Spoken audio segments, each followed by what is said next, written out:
for the hardest-hitting show in talk radio. The true progressive voice since 2012. This is Southpaws.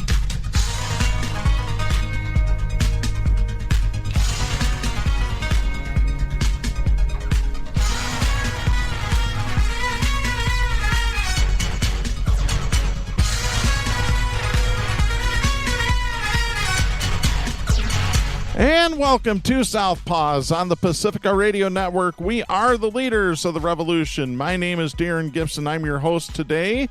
We have quite a few stories to talk about. A member of Congress was killed in a car wreck. We've got some up-to-date information about that.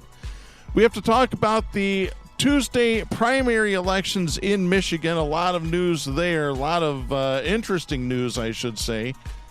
We also have to talk about some January 6th stuff. We have some abortion stuff. Alex Jones has to pay up, and he might not be done paying yet. So we'll have more details on that as the show progresses on. Before we get started with today's show, a couple of reminders that you can follow us on social media by going to facebook.com/Southpaws Radio Show. You can follow us on Twitter at Southpaws Radio. You can follow us on Tumblr at southpawsradioshow.tumblr.com. You can follow us on YouTube by doing a search for Southpaws Radio. And you can become a patron of the show by going to patreon.com/Southpaws Radio. You can listen to the show anytime at Spreaker, Stitcher, Apple Podcasts, or Reason.fm by doing a search for Southpaws. Once you found our logo, you found us. We send links to our weekly episodes to our Facebook, Twitter, Tumblr, and YouTube accounts. You can listen to us on Global Community Radio Channel 1 every Saturday night at 11 Eastern, and you can listen to us on great Pacifica stations, including KCEI in Taos, New Mexico, KZGM in Kabul, Missouri, and KEPJ in San Antonio, Texas. So be sure to listen to us on those stations and any other Pacifica stations that carry our show. If your local station is not carrying us, please call them and ask them nicely to do so. We would really greatly appreciate that. We are recording this show on Thursday, August 4th, and there unfortunately is a reason for it. Happy birthday, whoop-dee-doo, whoop-dee-doo. May your day be pleasant, open up your present just for you, happy birthday, Yeah, goodbye, Banky. Yeah, I'm slammed the door in his face. Yeah, Friday, August 5th is my birthday, so since I don't want to do anything too strenuous like this show, because this is strenuous work, folks.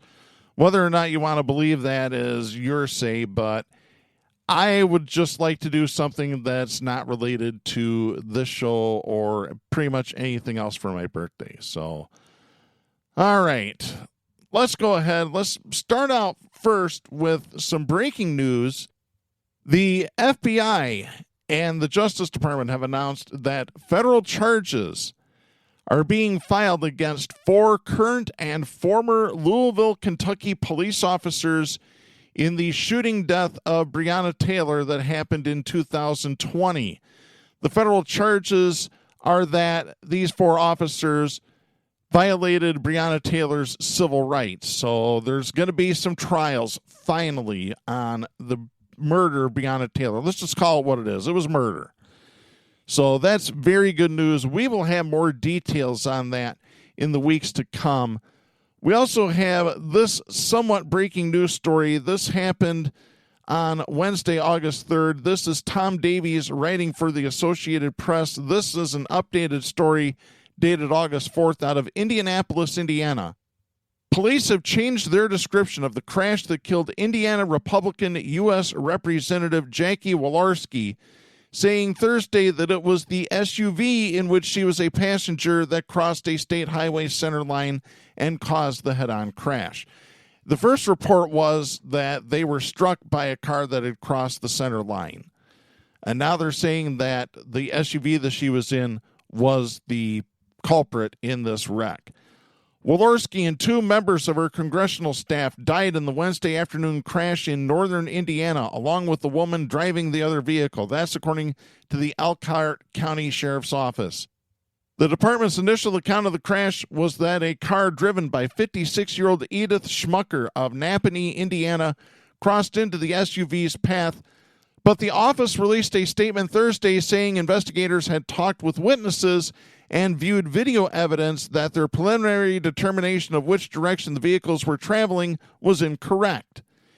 Investigators determined that the SUV, driven by 27-year-old Zachary Potts of Mishawaka, Indiana, crossed the center line for unknown reasons in a rural area near the town of Wakarusa.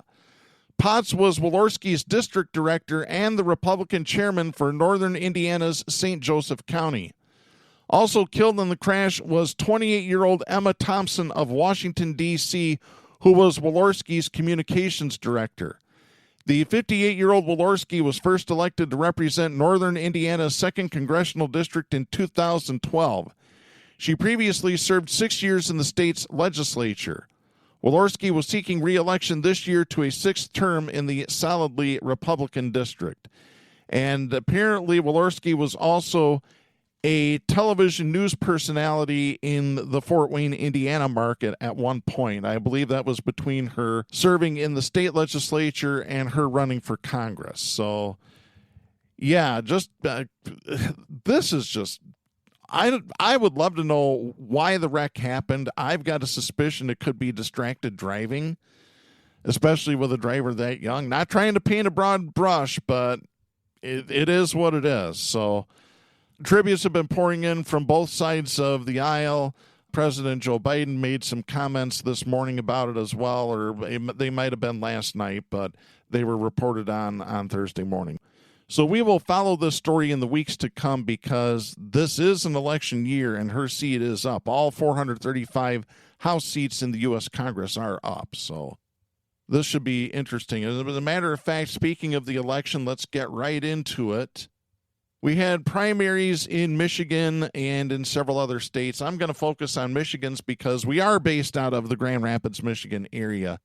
So we'll start out with the shocker of the night. I have this story. This is Rachel Van Gilder writing for Wood Television. This is dated August 3rd out of Wyoming, Michigan.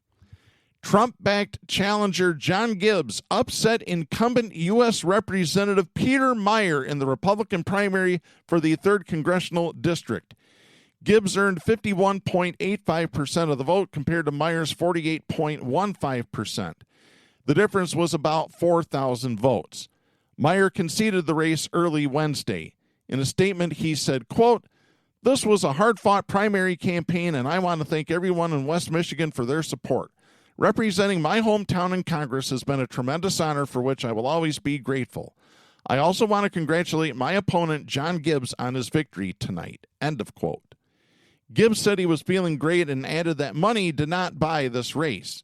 He said, quote, "I really think this is an earthquake if you look at the amount of money spent versus the amount of money we spent. A huge differential. I think this is something that will send shockwaves throughout the nation and something that will empower regular people that they can stand up and make change when necessary." End of quote. It was a close race as results came in Tuesday evening and into early Wednesday morning. Gibbs said he was keeping a close eye on results as they came in. Shortly before midnight Tuesday, he told Wood Television, quote, "It's a bit jarring, you know. You go back and forth, you're sitting there hitting reload on phones to see what latest results are. But there are so many people praying for this, so I do feel a sense of calm and peace as well. I have a feeling we'll pull it out." End of quote. He was right. Unfortunately, he was right. Gibbs' win comes after he was endorsed by Donald Trump, for whom he had also previously worked. At the start of his first term in Congress, Peter Meijer had voted to impeach Trump in the wake of the January 6, 2021 riot at the U.S. Capitol. Let me add, traitorous riot. They are traitors. They're traitors to this country. The race drew eyes across the nation as a bellwether of Republican opinions about Trump and his politics. Gibbs said of Meijer early Tuesday evening, quote, "He betrayed his voters. Just several days after getting in, he voted to impeach Trump. And if you fast forward just about a month ago, he voted for one of the biggest gun control bills in decades, along with Nancy Pelosi and every single Democrat in the House. He voted for $40 billion for Ukraine when we can't even secure our own borders. He voted for President Joe Biden's big spending omnibus bill back in March. There's just vote after vote after vote where he betrayed the people that he was supposed to be representing. End of quote. Gibbs said that his win showed that, quote, we have to respect the will of the people.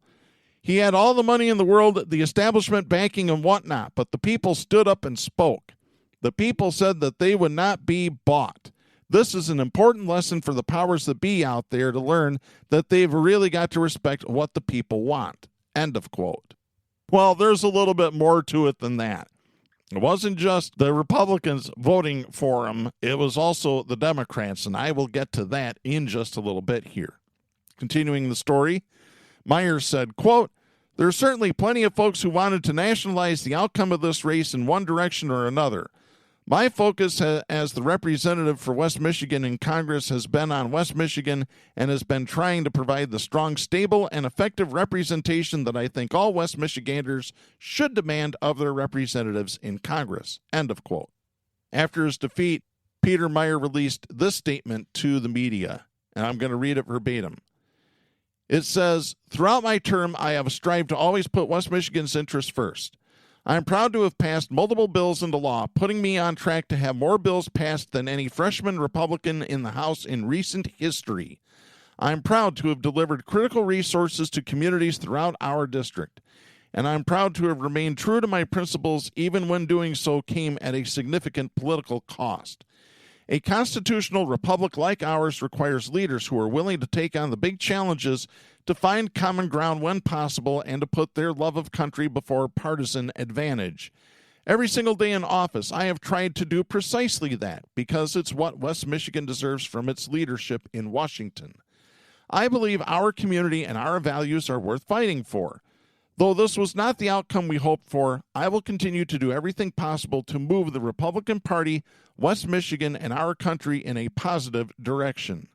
I am thankful for all those who have supported my efforts, particularly my wife, Gabriella, my family, and my team here in West Michigan and in Washington. And I will be forever thankful for the opportunity to serve the community I was born and raised in. And that is the statement from Peter Meijer after his defeat Wednesday morning. Gibbs will face Democrat Hillary Scholten in the November 8th general election. And by the way, let me add, when Hillary Scholten ran against Peter Meijer in 2020, she damn near won the race. She's come closer than any Democrat in the last 10 years to upending a Republican in that district. Shortly before midnight, before conceding, Meijer criticized the Democratic Congressional Campaign Committee Political Committee for funding late advertisements for Gibbs, a move apparently made in an effort to promote a candidate Democrats felt they had a better chance of beating in November. Meijer said, quote, I know a lot of even my Democratic colleagues in Washington have been outraged at just the cynicism and hypocrisy that represented, end of quote. Gibbs told News 8 he believed the most important issues facing voters now are gas prices and inflation. He said if elected, his understanding of the machinery of the government born from his time in the U.S. Department of Housing and Urban Development will allow him to get to work right away.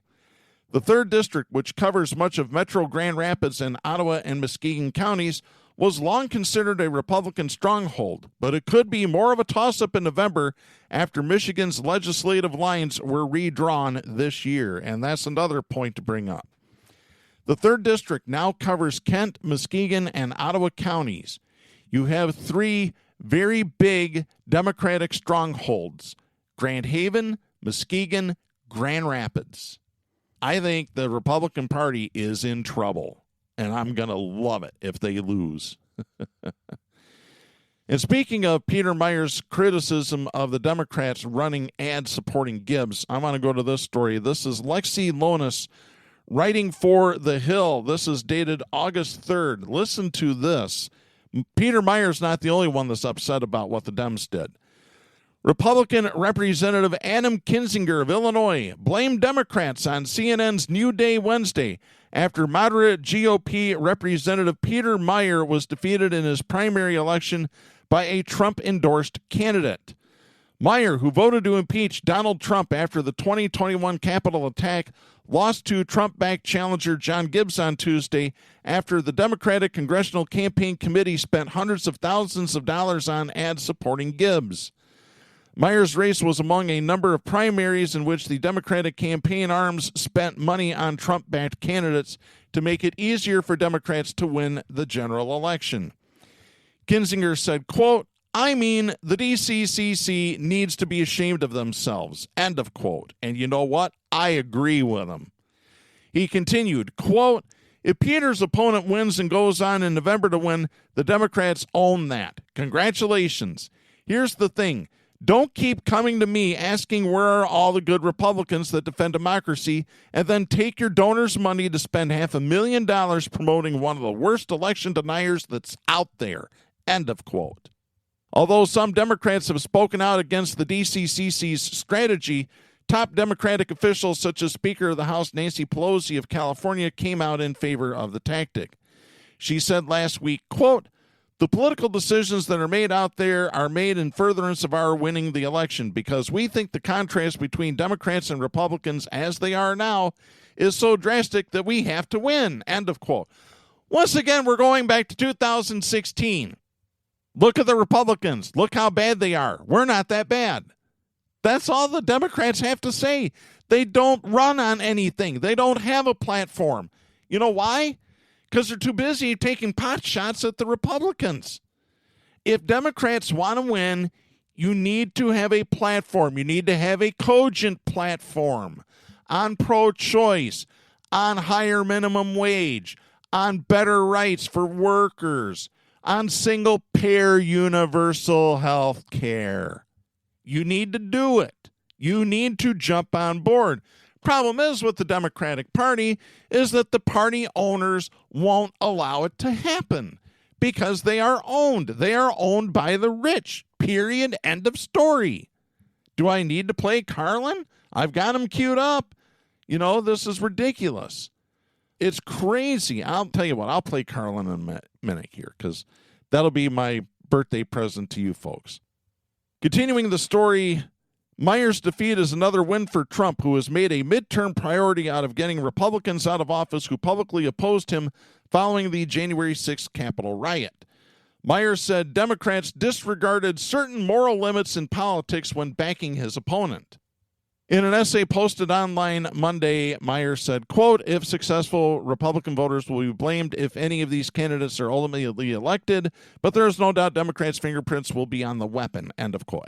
Hey, I agree with him. I agree. This is what you get with the DCCC, and I'll repeat what I said in April of 2016. And you liberals and you progressives out there, you need to take this to heart and follow my lead on this. When I say I will never give another goddamn penny to the Democratic Party, I won't. I won't. Period. You can forget it. You're never going to get another dime from me. You want your money? You're owned by rich people. Go hit up the rich. You know what people need to do? You know what normal people need to do? The regular slobs out there that bust their ass at a hard job or working 3 jobs to keep a roof over your head. You want to take that money you want to give to a candidate? I tell you what, you're better off giving that money to progressive media like Democracy Now!, like Southpaws, like Grand Rapids Institute for Information Democracy. Because right there is grassroots media that tells the truth. They're not owned by anybody. They don't have an agenda except the truth. Here's the proof. I'll just play Carlin because you know what? It's my birthday and I'll do what I want to. So here once again, George Carlin on Who Owns the U.S. There's a reason. There's a reason for this. There's a reason education sucks, and it's the same reason that it will never, ever, ever be fixed. It's never going to get any better. Don't look for it. Be happy with what you got. Because the owners of this country don't want that. I'm talking about the real owners now. The real owners, the big wealthy business interests that control things and make all the important decisions. Forget the politicians. The politicians are put there to give you the idea that you have freedom of choice. You don't. You have no choice. You have owners. They own you. They own everything. They own all the important land. They own and control the corporations. They've long since bought and paid for the Senate, the Congress, the state houses, the city halls. They got the judges in their back pockets. And they own all the big media companies, so they control just about all of the news and information you get to hear. They got you by the balls. They spend billions of dollars every year lobbying to get what they want. Well, we know what they want. They want more for themselves and less for everybody else. But I'll tell you what they don't want. They don't want a population of citizens capable of critical thinking. They don't want well-informed, well-educated people capable of critical thinking. They're not interested in that. That doesn't help them. That's against their interest. That's right. They don't want people who are smart enough to sit around the kitchen table and figure out how badly they're getting f***ed by a system that threw them overboard 30 years ago.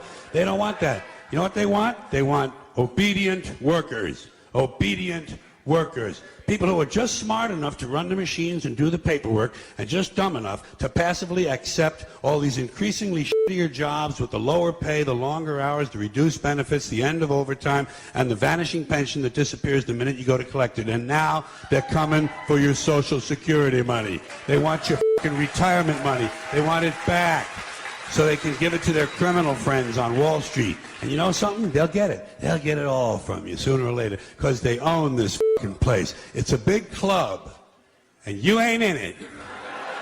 You and I are not in the big club.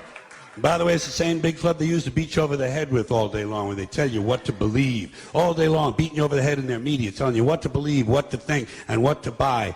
The table is tilted, folks. The game is rigged. And nobody seems to notice. Nobody seems to care. Good, honest, hard-working people, white collar, blue collar, doesn't matter what color shirt you have on. Good, honest, hard-working people continue. These are people of modest means. Continue to elect these rich suckers who don't give a about them. They don't give a about you. They don't give a about you. They don't care about you at all. At all. At all. Yeah. You know? And nobody seems to notice, nobody seems to care. That's what the owners count on, the fact that Americans will probably remain willfully ignorant of the big red, white, and blue that's being jammed up their assholes every day. Because the owners of this country know the truth. It's called the American dream, because you have to be asleep to believe it. The late, great George Carlin telling the truth. And that's what he does. That's what he did when he was alive. That's what I'm going to do as long as I'm taking breath in and out of my lungs. We have some more election notes. There wasn't just the 3rd congressional race that was big news. Also in Michigan, Tudor Dixon won the Michigan Republican primary for governor. This came after an 11th hour endorsement from Donald Trump that was solicited by Betsy DeVos. Betsy DeVos was the one bankrolling Tudor Dixon, and she wrote a letter, and it's been published in the media, where she starts the letter, "Dear Mr. President." Trump ain't president no more, you dumb, the word I want to use, I can't say it. I can't say it on the air. Maybe Betsy needs to go back to drinking and falling off her yacht into the drink again. And I don't mean the drink that's in her hand. I'm talking about off the side of her boat and into the harbor. That was a beautiful picture, and I love seeing it. Matter of fact, you want to cheer me up for my birthday? Send that picture to me. Just send it to the Southpaws Facebook page. Or you can email it, southpawsradio@gmail.com. Beautiful. So, by the way, this will mark the first time that 2 women will square off from each party for governor of Michigan. So Tudor Dixon defeated Kevin Rinky Dink, as I call him, the guy that used to own a car dealership, the guy that got sued for sexual harassment and sued for using the N-word around black people. Garrett Soldano, the chiropractor, we're going to shut Whitmer down. Wolf Whitmer's going bye-bye, you know. My pronouns are conservative and patriot. No, Garrett, your pronouns are words that I cannot say on FCC-regulated airwaves. One of them being the 3-syllable word that Carlin uses in his 7 dirty word routine. So there you go, buddy.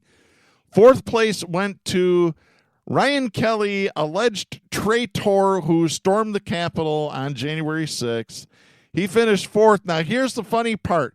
He has not conceded the race yet. As a matter of fact, he wants a recount. He said that the election was stolen from him, and I'm not making this up, folks. He said that there's some shenanigans and that the fix was in against him from the beginning by the establishment, and I'm assuming he means Tudor Dixon. So there you go. Fifth place went to Ralph Rabant, the pastor over on the other side of the state. He got maybe 2%, maybe 3%.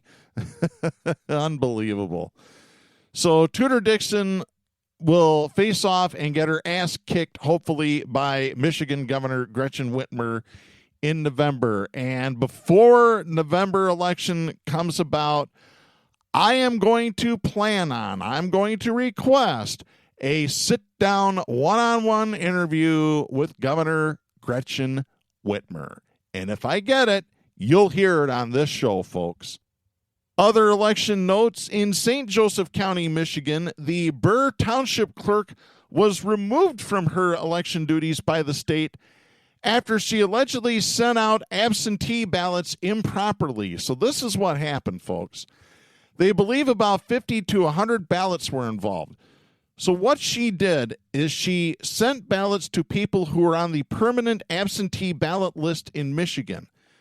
However, if you're on the list, your clerk still has to send out a request for an absentee ballot. They just can't send the ballot out by themselves. They have to send a request first. You have to fill it out, sign it, return it to your clerk, and then you get a ballot. So I can't believe that. And so she sent out the ballots without the application form, and she didn't have any idea how to fix the problem. So the state of Michigan, the Secretary of State's office stepped in and said, you're removed from your election duties, contacted the St. Joseph County clerk and said, you're in charge of Burr Township's election. So apparently they're still trying to figure out what to do with the 50 to 100 ballots that were submitted, if they're going to be counted or if they're not going to be counted. I don't really know.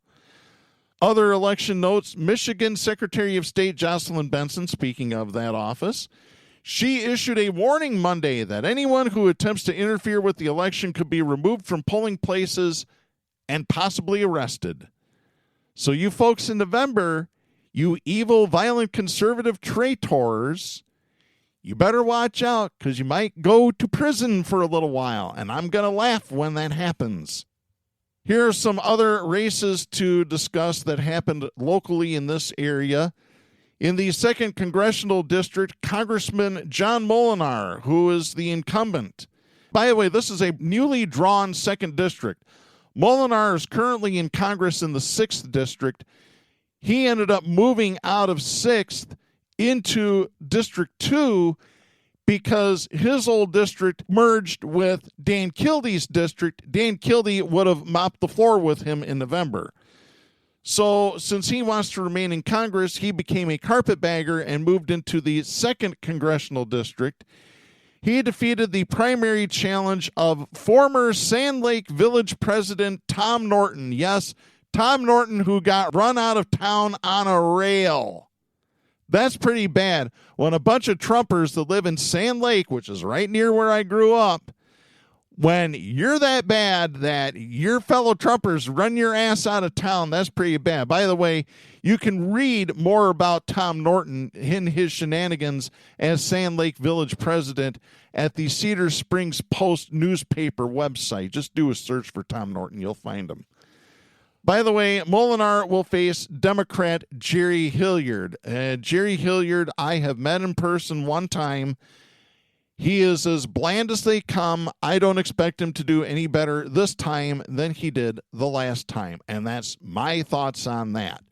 So hopefully if somebody in the Democratic Party in Michigan is listening, you're going to want Jerry to wake up, give him some extra coffee, give him some energy drinks or something.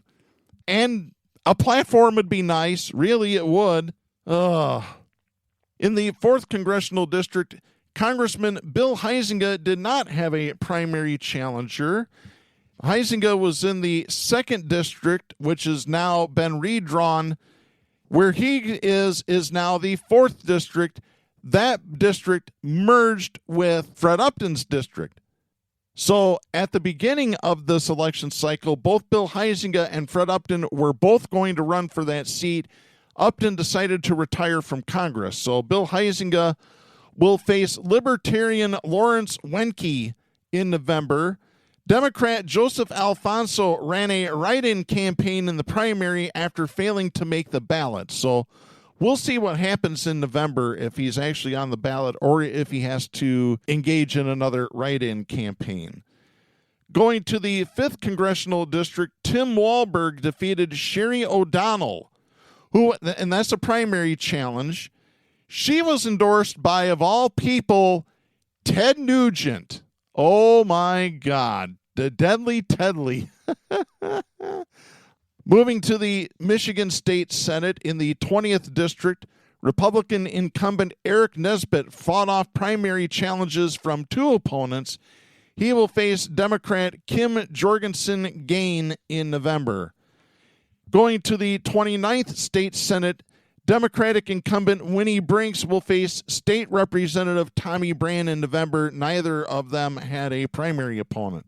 And by the way, just to clarify, Winnie Brinks has been a past guest on this show when she originally ran for the state house back in 2012. And she ran after Roy Schmidt, who was the state rep, switched from the Democratic Party to the Republicans, and then tried to get his nephew's best friend to run against him as a fake Democrat. So if you want to know where that shenanigan comes from, that's all on Roy Schmidt's door. So... and by the way, we were the first to report on it. We had Mark Brewer, the former head of the Michigan Democratic Party, on the show to talk about that. So go back into the archives and listen to that episode. Going to the 30th State Senate, Republican incumbent Mark Kinzinger defeated Keith Hinkle in the primary. He will face Democratic State Representative David LeGrand in November. So LeGrand's going to try for State Senate instead of Rep. I don't know if he's term limited in the House yet or not. I'm not really sure. In the 31st State Senate, Republican incumbent Roger Victory defeated Brian Van Dusen in the primary. Yeah, Roger Victory is another winner. Yeah. No pun intended. Victory, winner. Yeah. He's going to face Democrat Kim Nagy in November. In the 32nd State Senate, Republican incumbent John Bumstead, or as I call him, Bumsteer, defeated Charles Richard in the primary. He will go on in November to face Democratic State Representative Terry Sabo out of Muskegon. In the 33rd State Senate District, there were no primaries. Republican incumbent Rick Outman. This is the guy that has received Douchebag of the Week because he wants to start a hunting season in Michigan on sandhill cranes. My thoughts on that are, f*** that guy. Really, don't hunt those cranes. They mate for life. When you see the male dance around the female, it's the most beautiful thing you'll ever see in nature. It's horrible that he wants to do that. So Outman is going to face Democrat Mark Bignell. Mark has been a guest on our show, and we expect to have him on before the November election as well. In the 78th State House seat, Republican Gina Johnson defeated Christine Barnes and Ben Geiger in the primary. She will face Democrat Leah Groves in November. In the 79th State House, Republican Angela Regas defeated Ryan Gallagly and Jeremiah Keeler in the primary. She will face Democrat Kimberly Kennedy Barrington in November. In the 80th State House, Kent County Commissioner Phil Skaggs, who has also won Douchebag of the Week on this show, defeated Lily Ching Schulting, who spoke at our 10th anniversary party. So Skaggs, great name for him. If you know him, you'll know why. He's going to face Republican Jeffrey Johnson in November. In the 81st State House, Democratic incumbent Rachel Hood will face former Republican State Representative Lynn Affendoulis in November. Neither of those candidates had a primary opponent this time around. Going to the 82nd State House, Republican Ryan Malinowski defeated William Alexander On the Democratic side, this is a real interesting one.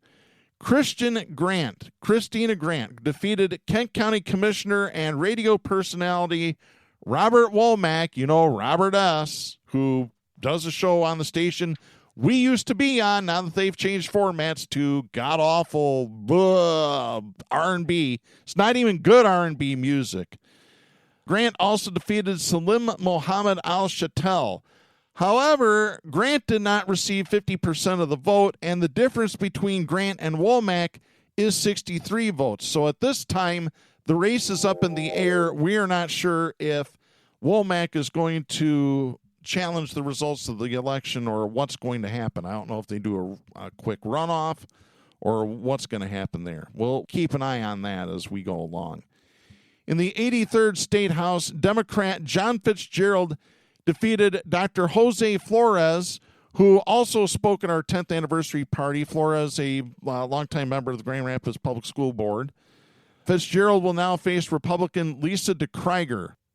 In the 84th State House, Republican Mike Milanowski Jr. defeated John Wetzel, Justin Nordhook, who had unofficially withdrawn from the race, and Robert Regan. Yes, him again. Multiple-time douchebag of the week winner. This is the guy that his daughters have come out and said, for the love of God, don't vote for our father. So Milanowski will face Democratic incumbent Carol Glanville in November. Glanville defeated Regan in a special election earlier this year. By the way, the Milanowski family has very deep ties to the Grand Rapids Northwest side. I believe they have owned car dealerships in the past. I know they've owned a lot of different businesses, so that'll be an interesting race. In the 90th State House, Republican incumbent Brian Posthumus defeated Kathy Clark. He's going to face Democrat Megan Hintz in November. Megan is a friend of mine, so I'm pulling for Megan. In the 91st State House, Democrat Tammy DeVries defeated Frank LaFata in the primary. She will face Republican incumbent Pat Outman in November. Pat Outman, the son of Rick Outman. So Pat is probably just as douchey as his dad is.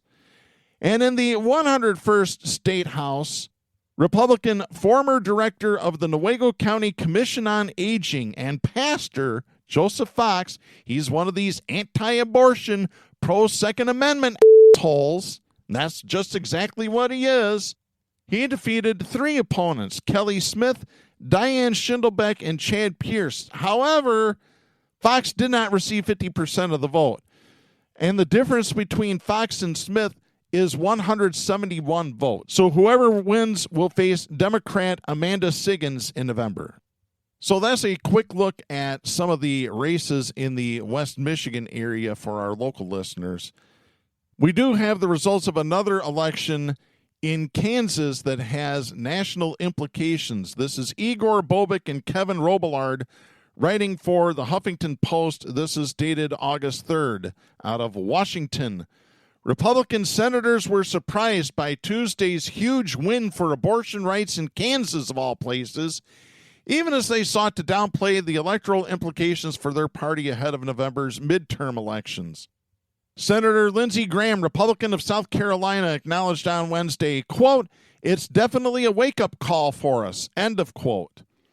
When asked for his reaction on the vote, Senator Tom Tillis, Republican of North Carolina, said, quote, "Kansas, which is a pretty red state, it's hard to find the words. I think people should look at it," end of quote. Well, I guess they probably should. In the first election test after the U.S. Supreme Court overturned Roe v. Wade, Kansans rejected an amendment advanced by the right that would have stripped abortion protections from their state constitution. This is a huge win for abortion rights advocates that will likely set the tone for what's to come nationally. Democrats said the vote, which favored protecting abortion rights by nearly 20 percentage points, as well as historic voter turnout in the primary election, sent a loud message to the nation that Americans support abortion rights. They predicted the Republicans would come to rue helping overturn Roe at the ballot box. The vote is likely to make Republicans in swing districts nervous, especially if they're on the ballot with a similar referendum on abortion, like in California. It's still unclear, however, whether voters in other states without abortion rights explicitly on the ballot will head to the polls in similar numbers in November. So it's kind of funny they mentioned that, because I have a graphic that I am reading. This was published by the New York Times. It says how the rest of America might have voted in the Kansas referendum. And they have a map that shows the estimated share of voters in each state who would have supported abortion rights in a ballot initiative similar to the one in Kansas. Again, this is based on a New York Times analysis of the result. And according to their map, the only states that would have shot down supporting abortion rights are 7. Alabama, Mississippi, Louisiana, Arkansas, Oklahoma, Wyoming, and Utah. In other words, Texas would have supported abortion rights. So would Florida. So would Georgia. So would South Carolina. So would Tennessee. So would Kentucky, West Virginia, Ohio, Indiana, North Dakota, Idaho. These are all states that would have voted to protect abortion rights if that exact same referendum was on the ballot in that state, based on New York Times analysis. Interesting graphic. I just had to share that with everybody. Let me go ahead and continue the story here. Republicans argue that concerns over heightened inflation, particularly gas and food prices, coupled with poor approval ratings for President Joe Biden, will dwarf the issue of abortion and push them to victory in both the U.S. House and the Senate. Senator Roy Blunt, Republican of Missouri, predicted Wednesday, quote, "I think the biggest motivator for voters this time is going to be the economy," end of quote. Still, it's hard to make the case that voters aren't paying more attention to abortion rights and where their elected leaders stand on the issue after the Kansas blowout. Even polling from Senate Republicans' campaign arm has suggested the party's stance on abortion rights is not politically ideal. In May, following the leak of a draft of the Supreme Court decision that ended Roe, the National Republican Senatorial Committee released a polling presentation on how their candidates should discuss abortion issues. In it, they asked voters to choose between 2 candidates. The first, a Republican, supports banning abortions after 15 weeks with exceptions for the life and physical health of the mother or severe fatal abnormality of the baby. The second, a Democrat, supports unlimited abortion up to the moment of birth. The poll found that 53% of the voters would choose the Republican, while just 28% would choose the Democrat. The obvious flaw in the survey? There does not appear to be a single member of the Republican Party who holds the outlined position. Republican Senators Susan Collins of Maine and Lisa Murkowski of Alaska both support abortion rights and oppose the overturning of Roe v. Wade, which protected abortion after 15 weeks. The other 48 Republican members all support bans well before 15 weeks of pregnancy, if not total bans on the procedure. The presentation instructed Republicans to be the compassionate consensus builders on abortion. Senator Tillis said, quote, "I do think it's always best to be in touch with what your constituents support. Kansas has a 22-week ban on abortion. I think it's a policy that a good number of Republicans seem to think is okay," end of quote. Well, tell you what, folks, here's where Michigan Republican gubernatorial candidate Tudor Dixon stands on abortion. She was asked, it is on video, she is asked about whether she believes there should be an exception for the life of the mother or for rape or incest, and she said no. The reporter even asked her, if it was a 14-year-old girl raped by her uncle, should she get an exception? Tudor Dixon said no. She is dangerous, crazy dangerous to every single woman that lives in the state of Michigan. I'm telling you right now, folks, Tudor Dixon, if she wins, you can just forget about getting anything in Michigan. You will have a dictator. You know, the Republicans, oh, well, Gretchen Whitmer's a dictator. No, you want a true dictator, vote for Tudor Dixon. That's what you're going to get, because you're going to get a carbon copy of Trump, except she doesn't have orange skin and she looks halfway decent, which is probably why Trump supported her. Trump probably wants to f*** her. And I'll say that right till the day I die, because that's just how he is. I'm Donald Trump. I can do whatever I want, and I can have any woman I want. That's his attitude. If you don't think it is, you haven't been following Donald Trump for very long. Let's go ahead and get to our next story. Speaking of abortion, this is Rachel Van Gilder writing for Wood Television out of Grand Rapids. This is dated August 1st. This has been a crazy week in the state of Michigan for abortion. In May, the Michigan Court of Claims ordered the state attorney general and anyone she supervises not to enforce Michigan's 1931 ban on abortions. Kent County Prosecutor Chris Becker and Jackson County Prosecutor Gerard Jerzinska argued that they were not supervised by the AG's office, so the injunction did not cover them. In a court ruling released Monday morning, the Michigan Court of Appeals agreed with Becker and Jerzinska. The appeals judges decided that the county prosecutors were local officials, not state ones, and the Court of Claims therefore did not have jurisdiction over them. They also decided that the prosecutors are not supervised by the AG, so they were not bound by the injunction. So in response to that order from the Michigan Court of Claims Monday afternoon, Governor Gretchen Whitmer's attorneys filed for a temporary restraining order.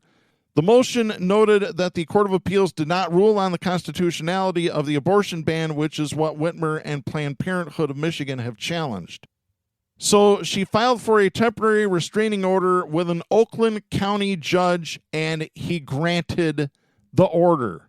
I'm going to skip down a little bit here. Wood TV interviewed Michael McDaniel, a constitutional professor at WMU Cooley Law School, Western Michigan University. He explained that the judge made the ruling on grounds of, quote, potential irreparable injury to either women or doctors or both or others in the state, end of quote. There was a scheduled hearing on Wednesday. The injunction was upheld on Wednesday, which really pissed off Becker. Screw him. I hate Chris Becker. So the 1931 ban on abortions in Michigan covers most circumstances. The only exception is when the mother's life is in danger. So if you're a victim of rape or incest, you're out of luck with the 1931 law. It makes it illegal to perform an abortion. It is not illegal for someone to seek or get one. But that might change because we're still waiting on word from the Election Bureau as to whether the petition that was circulated to put the freedom of getting an abortion into the Michigan State Constitution, we're still waiting for word on whether that's going to appear on the ballot. I hope it does. Because women, I'm telling you, you better pay attention to the elections this year. You better go out and vote when November 8th comes. And I'm going to tell you, in the state of Michigan, you don't need a reason to get an absentee ballot anymore. There is absolutely no excuse for people not voting. There isn't. Because you can go get an absentee ballot pretty much right up until the day of the election. I encourage it. You can track your absentee ballots. It's all tracked. You can look at it on your computer through the State of Michigan website. So please get out and vote. If you're not registered, you can register right now. You can register pretty much right up until the day of the election.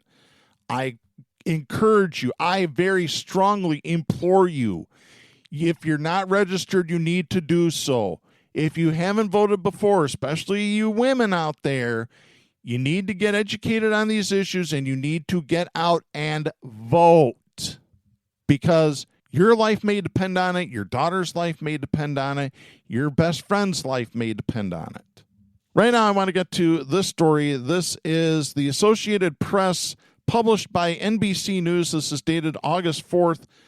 Out of Austin, Texas, an attorney representing two parents who sued conspiracy theorist Alex Jones over his false claims about the Sandy Hook massacre said Thursday that the House January 6th committee has requested 2 years' worth of records from Jones's phone. Attorney Mark Bankston said in court that the committee investigating the attack on the U.S. Capitol has requested the digital records. The House committee did not immediately return a request for comment. A day earlier, Bankston revealed in court that Jones's attorney had mistakenly sent Bankston the last 2 years' worth of texts from Jones's cell phone.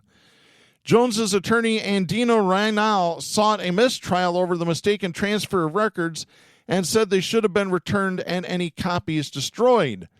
He accused Bankston of trying to perform for a national audience. Reinal said the material included a review copy of text messages over 6 months from late 2019 into the first quarter of 2020.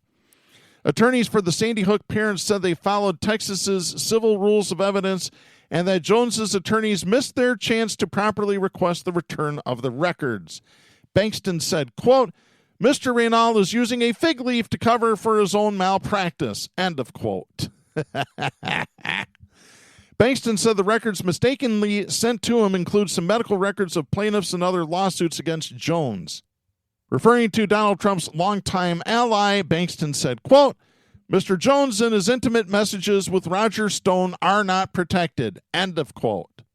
Rolling Stone magazine, quoting unnamed sources, reported Wednesday evening that the January 6th committee was preparing to request the data from the parents' attorneys to assist in the investigation of the deadly riot. And just to add insult to injury, the jury has come back in the Alex Jones Sandy Hook trial, and the jury says that Alex Jones has to cough up $4.1 million. And by the way, they're not done.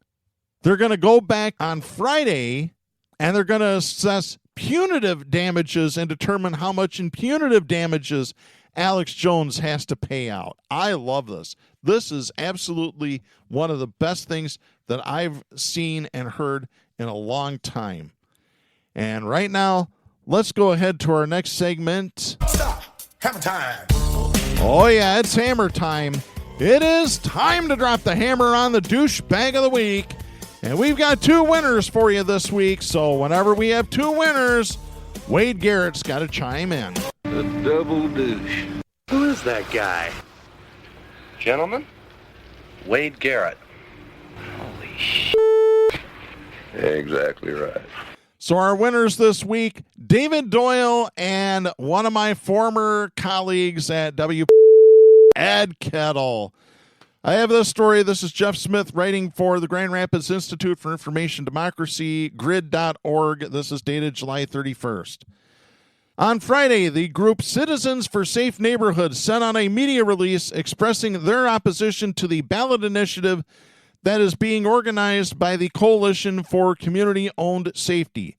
The Coalition for Community-Owned Safety is made up of the ACLU of Michigan, Urban Core Collective, the NAACP, and Link Up, all nonprofits that have been speaking out against the Grand Rapids Police Department for the last several years. Both MLive and Wood TV ran stories on Friday about the media release that was sent out by the newly formed group Citizens for Safe Neighborhoods. The MLive article cites 2 people who are against the Coalition for Community-Owned Safety ballot initiative, current 3rd Ward City Commissioner Moody and former Grand Rapids Mayor George Hartwell. Moody calls the ballot initiative misleading. Hartwell uses the terms dishonest and devious. The Channel 8 version of the story uses 2 members of the group Citizens for Safe Neighborhoods, Ed Kettle and David Doyle. The Wood TV 8 story does acknowledge that Kettle is a political consultant and has had the Grand Rapids Police Officers Association as a client in the past. And I'm going to just say here, Ed Kettle is a cop apologist. Limousine liberal cop apologist. My opinion. However, both Wood TV 8 and MLive failed to mention that Ed Kettle also created the group Friends of GR Cops, and that his wife is the current director of Silent Observer, which works hand-in-hand with the Grand Rapids Police. However, the larger omission in the coverage of this new opposition group is the fact that Ed Kettle and David Doyle were both part of the effort in 1995 to get 2 ballot initiatives passed. One to add more cops to the Grand Rapids Police, and the other to change the city's charter to mandate that a minimum of 32% of the city's budget would go to the Grand Rapids Police. This campaign was known as the Safety 95 campaign, and it was modeled on the 1994 crime bill that was adopted by the U.S. Congress and crafted by then Senator, now President, Joe Biden. In addition, Hartwell, who was a 3rd Ward city commissioner at that time, also supported adding more cops to the Grand Rapids Police and the mandatory funding levels for the police department. This is not a minor oversight. It is information that is as relevant as the creation of this new opposition group. Lastly, the local commercial news media coverage from Friday also failed to mention that Ed Kettle is a current member of the Public Safety Committee, which we've mentioned on this show as well. He has also made condescending remarks about those calling for defunding the Grand Rapids Police and has made some rather racist comments. In a previous incident involving several GRPD officers beating a black man, Kettle responded by saying about this incident is that the black man should, quote, shut up, don't resist, and ask for an attorney, end of quote. Ed Kettle also made some rather racist comments after the GRPD shot and killed Patrick Leoya, which Grid has written about and we have covered on this show. Unfortunately, the public does not have this information about the 2 white men who are behind the Citizens for Safe Neighborhoods group. Lastly, it is worth mentioning that the Channel 8 reporter who interviewed the 2 white men from the opposition group, as well as a black woman who is part of the Coalition for Community-Owned Safety, the reporter only questioned the black woman and never challenged the 2 white men. And by the way, that's Susan Samples from Channel 8 News was the reporter. If the Coalition for Community-Owned Safety gets enough signatures to put this issue on the November ballot, it will be very interesting to see how this will play out and how awful the news media will report on these 2 groups and their supporters. Well, unfortunately, that is not going to happen because not only do they not collect enough signatures were not turned in by the deadline. So it will not be on the November ballot. Apparently, they are still collecting signatures, and it might get on the ballot in the future, hopefully. And if you live in the city of Grand Rapids, what this does is it gets rid of the 32% mandate, and it makes the Grand Rapids budget, it'll be in the charter that the city of Grand Rapids has to set aside 9.8% minimum of their budget toward alternative policing. This would be like mental health care. Toward the community. This is what's needed. Investments in the community. You want to stop the crime? People need to have investments in the community. They need to have a safe place to live. They need help with food. They need help with jobs. You need to pay people more. When you pay people more, guess what? Crime goes down. That is a fact. But instead, you'd rather have limousine liberals. By the way, they were both identified on the Channel 8 report as Democrats. So, as I said, limousine liberals, and I'm not one of them. So, to Ed Kettle and David Doyle, we have this message for you. Don't be a douchebag. Yeah, you got that right. Well, at least Ed's son Nathan can't call into the show anymore and talk over the top of me while I rip his dad a new one. So there. One final story off the cuff this week. This is Don Sweeney writing for the Sacramento Bee. This is August 2nd. I am not making this up, folks. A man who tried to kill a spider with a lighter ignited a 60-acre wildfire on a Springville hillside. That's according to Utah sheriff's officials. Sergeant Spencer Cannon told KUTV television, quote, "In this case, his actions were more than, oops, I accidentally started a fire. It was reckless to do what he was doing in the way he was doing it. I'm not sure why he felt the need to burn the spider," end of quote. Well, he apparently hasn't met some of the people that have worked on this show in the past. Oh, God. The sheriff's office did not release the man's name or charges. The blaze burned about 60 acres. Springville is located south of Provo and Salt Lake City. They have a population of 33,000 people. So, folks, find another method to kill spiders. Better yet, don't kill them because they eat bugs. We're out of time for this week. I'm Darren Gibson. Please support a woman's right to choose. The stations that carry Southpaws do not necessarily share the opinions expressed on the show. Southpaws is protected by the First Amendment to the U.S. Constitution and is copyrighted by Big D Entertainment. All rights reserved.